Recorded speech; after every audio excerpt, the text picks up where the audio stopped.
Hello and welcome to the hearing, our music review show here on the channel. I'm John. And I'm Scotto. And just a little follow up to last week. As I mentioned last week, it was really my first exposure to St. Vincent. And I've been working my way through a catalog. I'm up to, I think I'm 4 or 5 songs into the self titled album.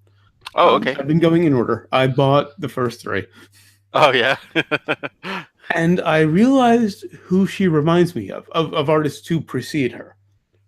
Bjork. Well, funny you mentioned about artists who preceded her.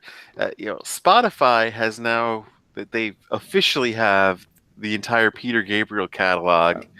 And just listening to So today, I'm up to that part in the catalog. Like this is so St. Vincent. Yeah, I mean, Gabriel I can see too easily. Bjork, I hear a big Bjork influence. Like Sledgehammer with all those horns and everything. Yeah. And can you imagine St. Vincent covering Army of Me? Yeah, I could. So I think Bjork was big. Gabriel, like you mentioned, probably very big. Also, I did a little research on. Actually, I can't say research. I watched a video about her signature guitar, and she said she did design it to be lightweight. But then I checked, and the production model is 7 pounds, which is on the slightly lighter side of average for an electric guitar. Okay. So I don't really know if it's all that light.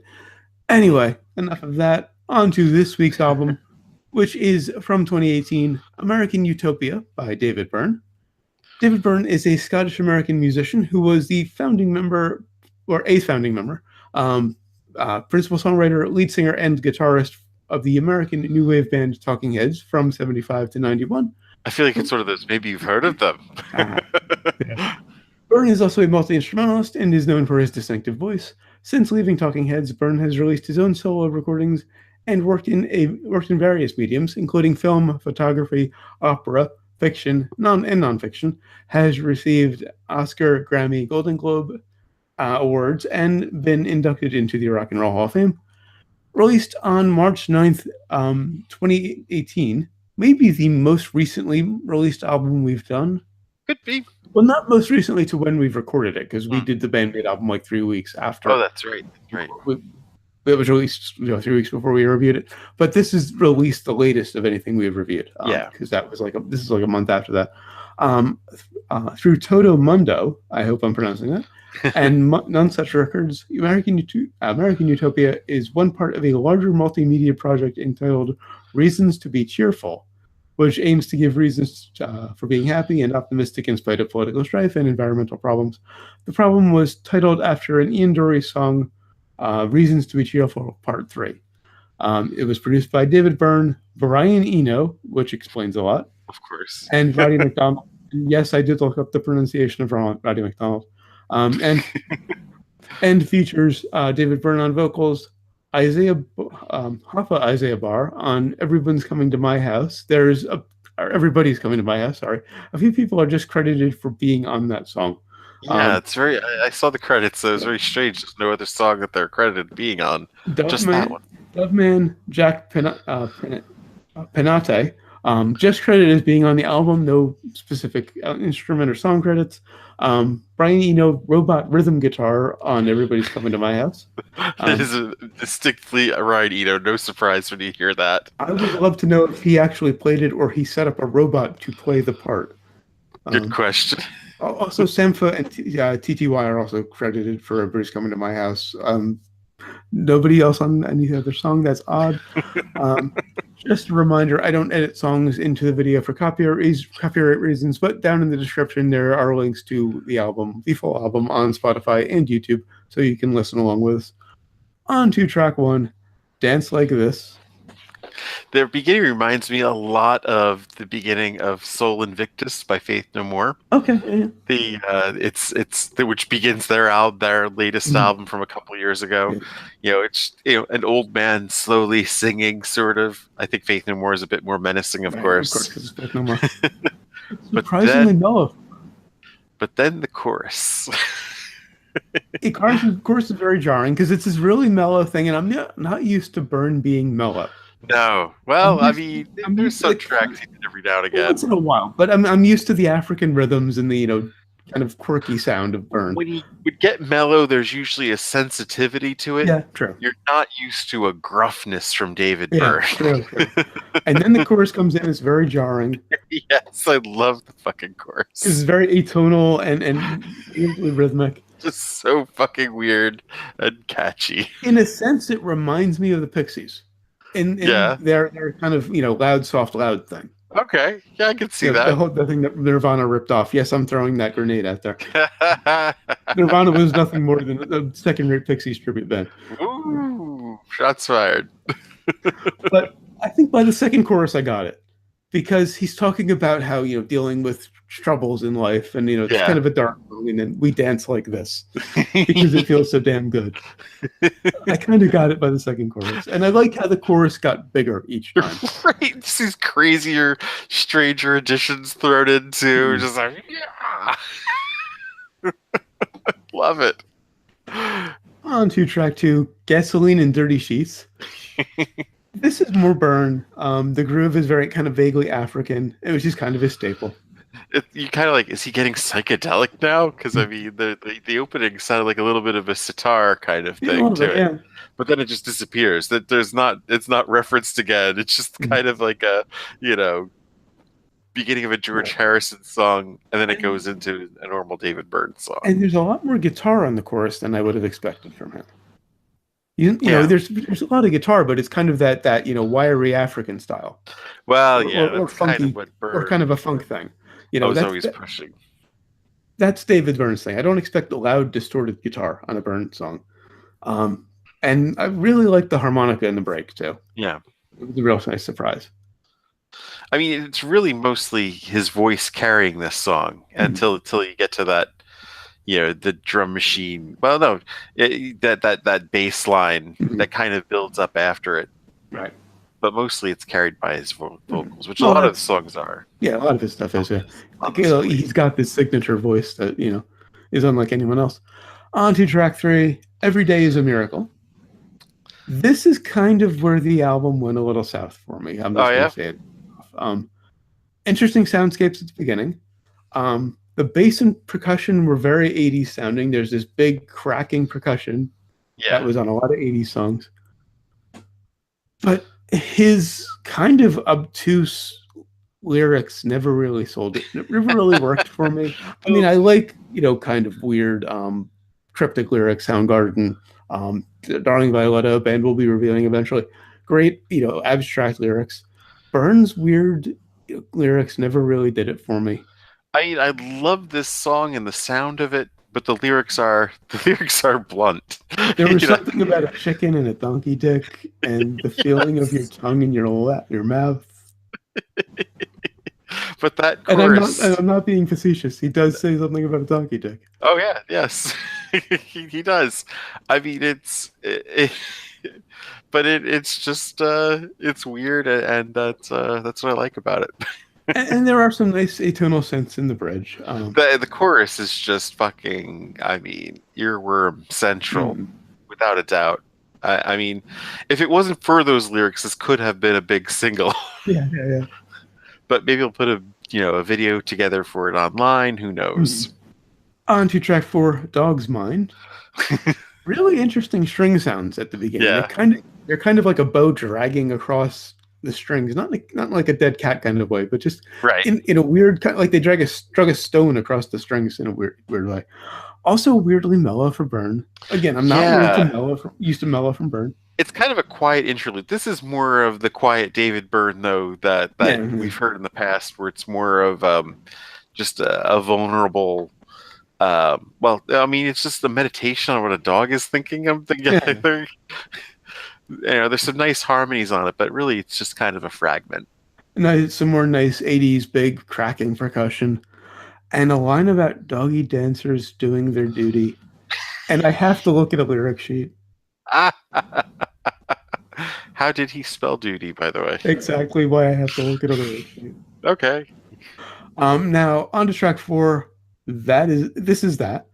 This is one of 2 tracks that weren't written by Byrne and Eno. This was written by David Byrne and Daniel Lopatin. I'm going to guess. I've been studying French, so I'm going to air French on that pronunciation.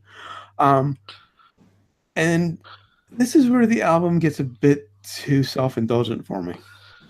We were talking about this after recording last time, and I meant to look it up, who far as who wrote what or produced what. But when he was with Talking Heads, they kind of leashed him a little bit. They Yeah. restrained him.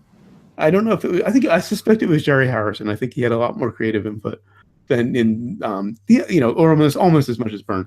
But they kept him from going too weird. But it's kind of what I like about this. You know, you have this Asian-inspired music with this industrial-style bass going And together, it's nice odd percussion on the verse, yeah. interplaying with his voice, of course. Mm-hmm. You know, the three just, kind of spin around with that. Yeah, that odd. It's an odd chorus. That's when. Mm-hmm. And the I'm calling it the bridge, but I'm calling that in quotes. He kind of sings a line and speaks it at the same time. That was Right. really interesting. Right. Yeah. Song structure is kind of out the Mm-hmm. window But on there. hearing him sing and speak in harmony, again quotes, was really fascinating. Um, on to track 6. It's not dark up here. It's kind of he comes back to the I dance like this Yeah, a little bit. sound Yeah, from the beginning. nice guitar in the intro. Yeah. And backwards vocals on the chorus, saying "hey," and they were saying the word "hey" clearly, Oh yeah. but they must have been saying it backwards because it's that telltale kind of ghostly backwards recording sound. Right. So they must have been like "yeah," and that backwards work is "hey." A lot of that. Okay. Yeah, A the lot of groove times is. I've seen backwards recorded vocals before, and they actually do Yeah. say the words backwards. The And, groove is just perfect in this, though. I think. and the whistle solo was nice. I was Didn't like, expect that. always strange to have a whistling solo. Whether you're David Byrne or Bing Crosby, it's Mm-mm. still going to be strange. And the album does have a nice variety of percussion sounds. Yes. Mostly electronic, but it's and going back to what I was saying about the rest of Talking Heads leashing him, does the opposite. Right. Does anything but leash the eccentricity of an artist. In Well, the fact, two work together often. I mean, okay, yeah, that they've explains done. why his solo stuff never really hit me. I think they've done some much stranger stuff than this. Yeah, Actually, this is kind I'm of them coming back to a more okay. normal, Admittedly, I'm pop. not that familiar with his solo stuff. I've only heard a song here or there. I like Talking Heads, but like his solo stuff just got a little too weird for me. Like the two of them just doing atmospheric, Yeah. ambient sounds. Hmm. But where it goes from that whistling solo then they add this string sound to give it this weird, unexpected, unnecessary Hmm. urgency, of course, too. that it could be. I think this could be one of the strongest on the album, actually. Okay. Um, on to track 7, Bullet. Very surprisingly specific lyrics. Probably the saddest song I've heard David Byrne ever do. Yeah. Because it's all about a bullet going through a body. Yeah. I mean, it could just be the latest school shooting here, because whichever one happens Right. to the closest to when you hear this. This is being put out the day after we're recording, and we still don't know. Of course. And the sound effect break was interesting. Right. This kind of harkens back a little bit to Information Society, where there was an instrumental break that was sound effects. Right. It's almost kind of sounded like Artie Lang or something. I mean, it's just somebody screaming. Yeah. Or it could have been, maybe it was the Howard Stern show. Who knows? I think Byrne was on there a few times. So. He probably was. But it's just kind of mixed, though, so you can't really tell what's going on. But you hear, it's human voices. Instead of a solo. That's what he did. And then, of course, he does he likes doing the abrupt ending. I think he's always done that with Talking Heads. Right. Yeah. I mean, that's his signature again. Yeah. On to track 8, Do the Right Thing. Don't leave me standing here. I can't get used to this lifestyle. Sort of ending. Yeah. Exactly. On track 8, Do the Right Thing, or Doing the Right Thing. I always love when David Byrne gets like a James Brown sort of, that's right, and help me now, ad libs. Yeah. And there's a really nice distant guitar sound. I would love to know how they did it, because it sounds like the cabinet was like 10 feet away from the mic. And that might be how they did it, but maybe 10 feet outside. So there's all sorts of ambient noise, just making it sound small, but not quite telephone small. And the orchestra hits on the chorus are really nice too. Yeah, Again, more 80s sounding synth. This album was very 80s in a lot of ways. it was. It was. That's what I'm saying. Like they went off the reservation for so many different strange projects, Mhm. like that Imelda Marcos musical and whatnot, and then they I, come back with as I this. have said in previous episodes, or actually not of this or this show, Zombie Takeout, I've said this last year a couple of times. I love weird. I live for weird. Yes, yes. But Byrne is a little too weird for me. But that episode of Space Ghost was enough for you when he was like staring at him in Yeah. the weird effects. I'm convinced the rest of the heads were leashing him in some way. We're Oh, just definitely, definitely. Like, no, we we just need to do this. There needs to be a song in there. yeah, pretty much. But I mean, he's trying to put songs together out of this. I mean, it's sort of like what Gabriel was doing in the early days, with that album, the fourth one, also known as Security, where like Shock the Monkey is like the single from the album. If you think about that, I mean, that is not yeah. really a single. No, not at all. It's the imagination. But on that album, that was the single. Speaking of which, side note, but I'm glad you've been marathoning Gabriel all week on Spotify Yeah. because it reminded me of my favorite Gabriel song that I had completely forgotten about. Oh, which one? Darkness.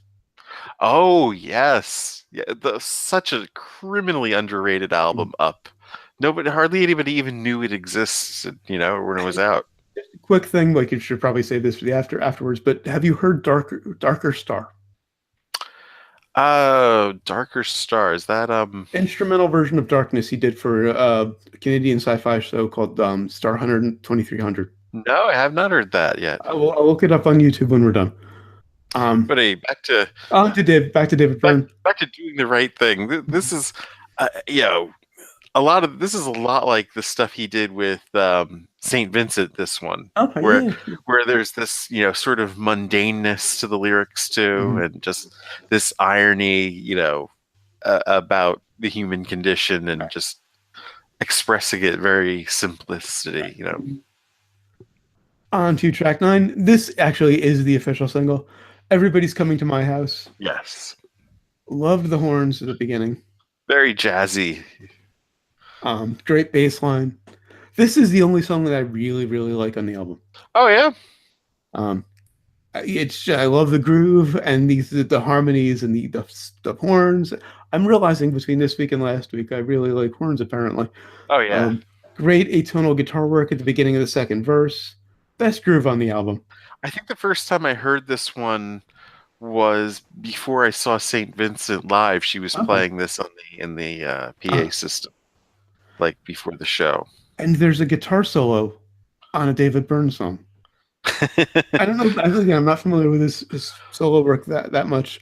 Really surprised me. I also freaked out when I first heard Wild Wild Life and there was a guitar solo on a Talking Head song.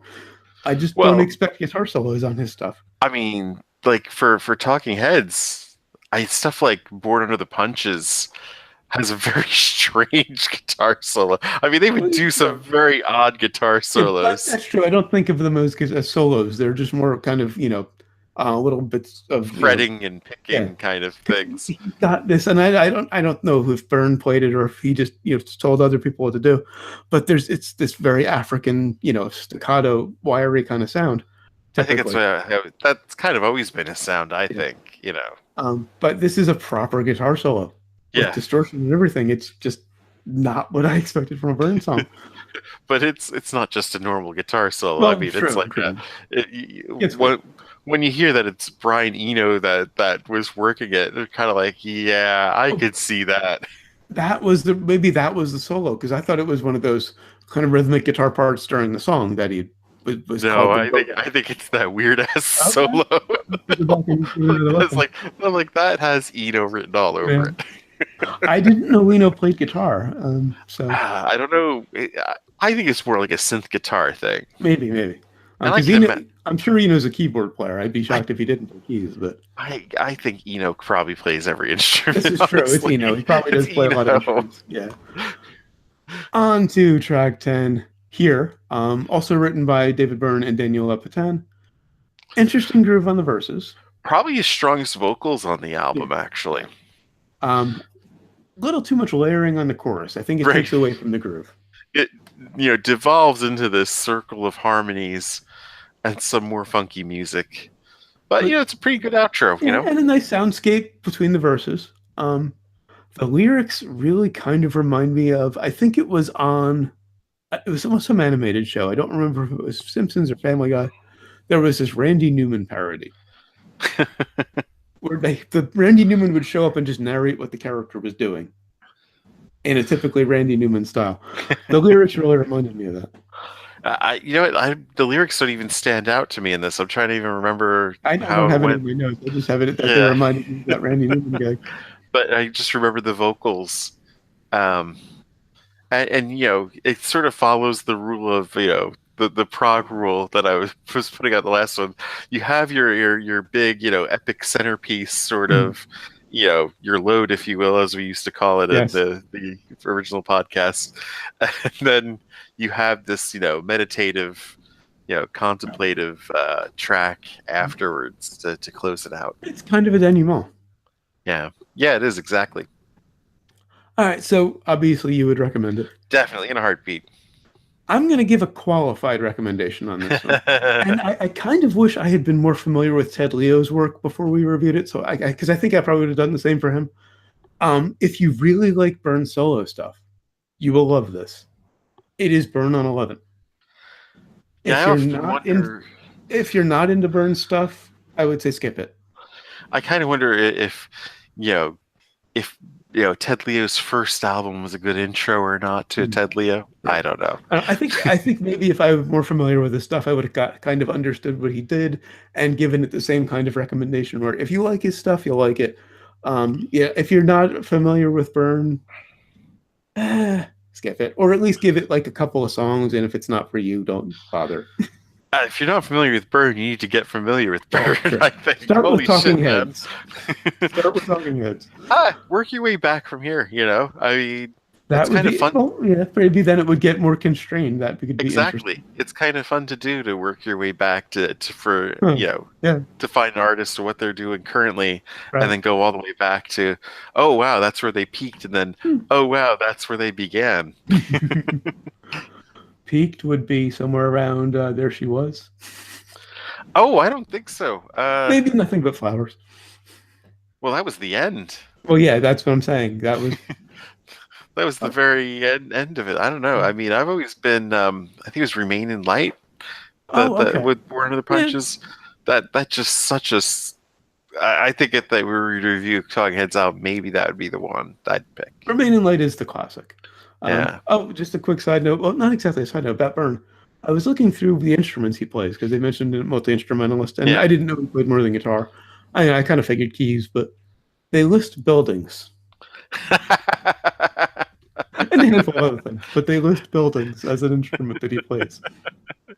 More songs about buildings and the government and food. All right, not in that order. That's it for American Utopia by David Byrne. If you enjoyed this video, please give it a like, and if you haven't, please subscribe. Until next time, when we'll be reviewing Love This Giant by David Byrne and St. Vincent. This was kind of a trilogy. Yes. Always remember, never forget, wherever you go in life, there you are.